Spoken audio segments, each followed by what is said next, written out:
अंजू सिंह जी नैनीताल से। राधे राधे, प्रणाम महाराज जी। आपने गरुड़ पुराण पर बोलते हुए पिछले सत्संग में काफी भयावह विवरण किया है। श्रीमद् भागवत पंचम स्कंद नरकों का वर्णन कौन बोल रहा है? गरुड़ पुराण से नहीं, श्रीमद् भागवत पंचम स्कंद नरकों का वर्णन श्री सुखदेव जी महाराज परीक्षित को कह रहे हैं। भयावह क्या? जैसे कर्म किए जाते हैं, भयावह कर्म किए जाते हैं तो उनका फल भयावह होता है।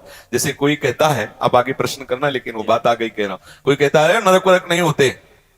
जब सामने बिल्ली होती है ना, कबूतर कहता है कोई बिल्ली बिल्ली नहीं, एक ही झपेटा में उसका हिसाब हो जाता है। तुम्हारे कहने से होगा। अरे बोले कोई पुलिस वुलिस नहीं, करो मन मानो। जब पकड़ जाते हैं ना, तो जैसे यहाँ नरकों का वर्णन है ना, ऐसे वहां वर्णन है। हम एक मिले थे गंगा किनारे, तो बड़े लंज पुंज था, वो बता रहे थे कि किसी गैंग में थे, पकड़ गए, अंगुलियां सब चकनाचूर थी। बता रहे थे यहाँ लोहे की कीलें गाड़ी जाती, बर्फ की सिल्ली में लिटा के, और जैसे कपड़ा कूटा जाता है ऐसे कूटा जाता है। टट्टी पेशाब सब उसी कमरे में छूट रही है, सड़ रहे हैं, मक्खियां मच्छर सब काट रहे हैं। अरे बोले सब झूठी बात, तो करके देख लो।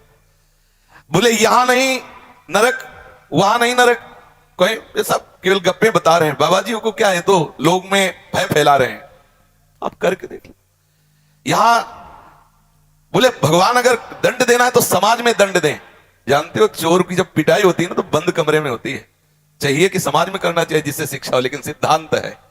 आप देखो किसी मुजरिम को ले जाते हैं तो कैसे पीटते हैं, सब बंद करके एकांत में भी कस के धुलाई करते, एक एक बात पूछ लेते। ऐसे ही जिसे जैसे हम तिहाड़ जेल नहीं, ऐसे नरक है।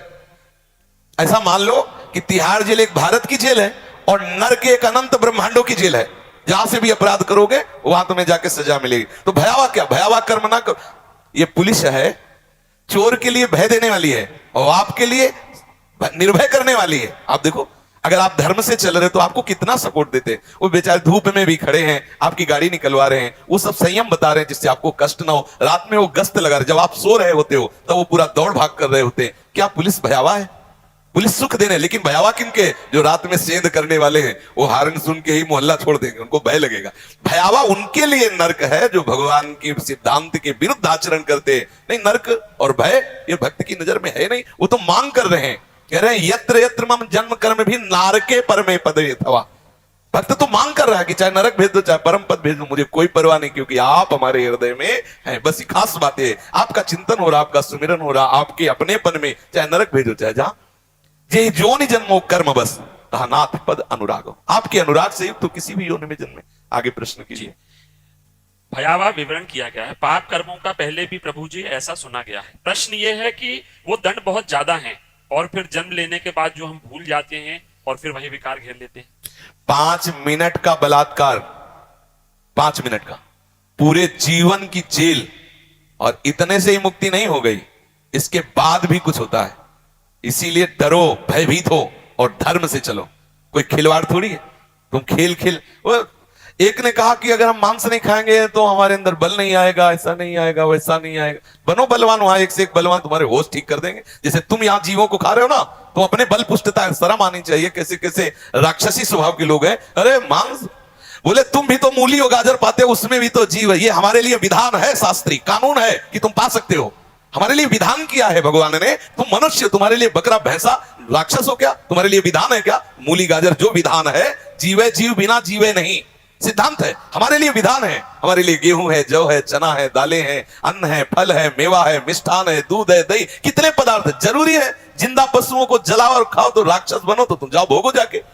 कानून का मतलब क्या? देखो, एक स्त्री है जिसका पाणी ग्रहण विधान से करते हैं, उसको हम अपनी पत्नी रूप में स्वीकार करते हैं। बाजार में घूमो, कोई विरोध नहीं, ना इस लोक में ना परलोक में। हमारी बहन भी स्त्री है, दूसरे की बहन भी स्त्री है, और वही व्यवहार तुम करो तो दंड भोगो। यहां भी जेल भोगो, वहां भी नरक भोगो। बोले स्त्री तो स्त्री है, अरे जी है, लेकिन विधान है। ऐसे ही जीव तो जीव है, लेकिन जी विधान है। तुम्हारे लिए क्या विधान, तुम्हारे लिए क्या विधान है? ये पशुता की बुद्धि तुम्हारी वही ठीक होगी। एक हाँ आप आए रहना से ना बगल में, तुमसे पूछ रहे तिवारी, तुमसे रहना से ना, वो तो तुम जानते। और क्या नाम था उस ठाकुर का, वो जो सुरेंद्र का भाई है, राघवेंद्र सिंह। देखो प्रमाण भी नहीं तो होता कि कहानी बता रहे। उसका ऐसा नक्शा था, जिधर से निकले उधर से हाहाकार मचा दे। अगर आप तनिक भी विरोध किए तो बीच बाजार में जूतों से पिटवाएगा। ऐसा उसका मतलब बल विक्रम था। छोटा भाई तो कसाई समझो, हसिया से काट देता चाहे जो कोई हो। ऐसा नक्शा एरिया थर्राता था। हम देखा है और सुना भी है और परिणाम भी देखा। हो गया एड्स। अब सारी ठकुरी होश में उड़ गई। सारे ऐसे कीड़े मकोड़े की तरह तड़प के और जे भी वो मरा तो छोटे वाले को जानते जैसे तिनका, ऐसा हिसाब रहा न कोकुल रोवन यार। तो क्या ये कर्म का हिसाब हो गया क्या? नहीं नहीं, ये तो ब्याज है, हिसाब तो आगे होगा, मालिक करेगा हिसाब। इसलिए ये मत माने कोई कि अरे भाई कर्म तो बहुत छोटा, विधान विधान है। हाँ एक उपाय है, यदि आपने अभी तक गलतियां की और आपको भय लग रहा है, बचना चाहते हो, तो जैसे मुकदमा में साबित हो गया कि तुम सजा के योग्य हो, फांसी की सजा दी गई, तो आप एक उपाय है, राष्ट्रपति से अपील करो, वो माफ कर सकता है।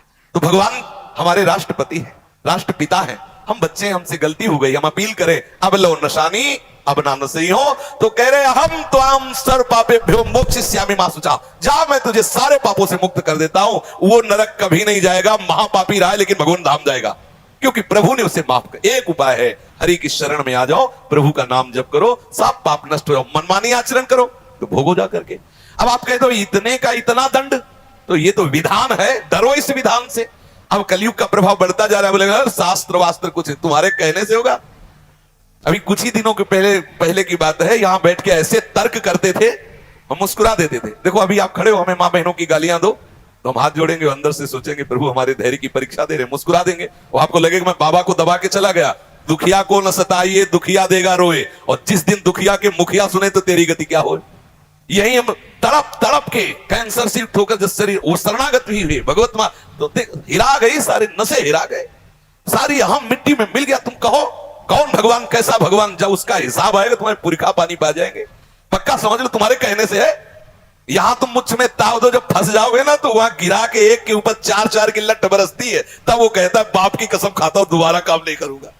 अभी तुम बोल लो जितना मना बोल लो, यहां तो बख्श जाओगे किसी तरह, क्योंकि हृदय वाले हैं, नरक में हृदयहीन है, वहां तो एक राय पाई के हिसाब में अंतर नहीं। अगर यह है कि इतना दंड देना है तो तुम्हारी पुकार नहीं सुनी जाए, यहां तो कम से कम इतना है, पानी पिला दो यार, थोड़ा तो रुक जाओ, वहां नहीं।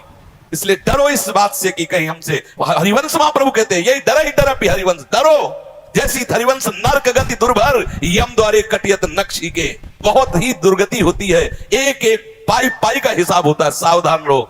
हाँ अगर आपको ऐसा लगता है कि अब बहुत गलती हो गई तो हमारे प्रभु की शरण में सीधा उपाय है, और भजन करो, प्रभु से क्षमा मांगो, वो कृपा करके 1000 थप्पड़ को एक चपत में निपटा देंगे। उनके आगे किसी की चलती नहीं, इसलिए प्रभु की शरण में हो। रत्नाकर जैसे डाकू को ब्रह्म ऋषि वाल्मीकि बना दिया, बिलोमंगल वैश्यागामी को बिलोमंगलाचार्य बना दिया, अजामिल जैसे वैश्यागामी पापाचारी को भागवत में उनका यश गाया गया। इसलिए हम प्रभु के नाम रूप लीला धाम पर विश्वास करें और भजन करें।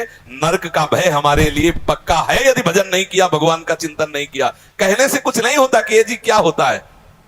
एक भिक्षा मांगने जाते थे तो एक ब्रजवासी थे, हर समय सिगरेट ही लगी रहती थी, यद्यपि भिक्षा मिलती थी लेकिन बड़ी अवहेलना से। ऐसे एक दिन देखा कि मथुरा में ही एक्सीडेंट हुआ, यहां सब इतने इतने बड़े पत्थर लगे, सरिया पड़ी वैसे, तो जब नजदीक गए तो आंसू चल रहे थे और कह रहे थे कि बाबा क्या हो गया, बिहारी जी ने हमें ऐसा क्यों। अब महीनों का हिसाब, पूरे जीवन भर अब मुझसे में ताव नहीं दे सकते, बहुत होश में।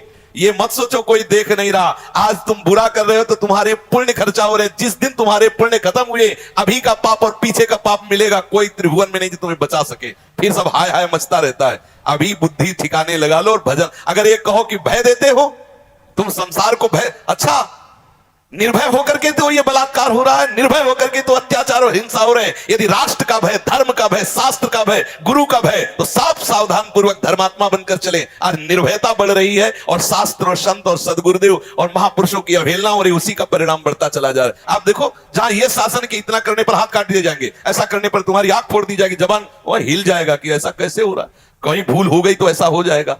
तो ऐसा नहीं, जो भय है वो धर्म पालन के लिए है, जो भय है वो हमें पवित्र बनाने के लिए है, हमें संयम से चलाने के लिए है। वो कोई ऐसे भांग खा के भय नहीं लिखा गया, वो जो है वही लिखा गया, जो अपराध है वही। अच्छा आप सोचो, एक आदमी है तुम्हें दिखाई दे रहा है तुम्हारी बहन को छेड़ रहा है, उसने तो ऐसे छुआ होगा, तुम भी ऐसे छू लो जाके।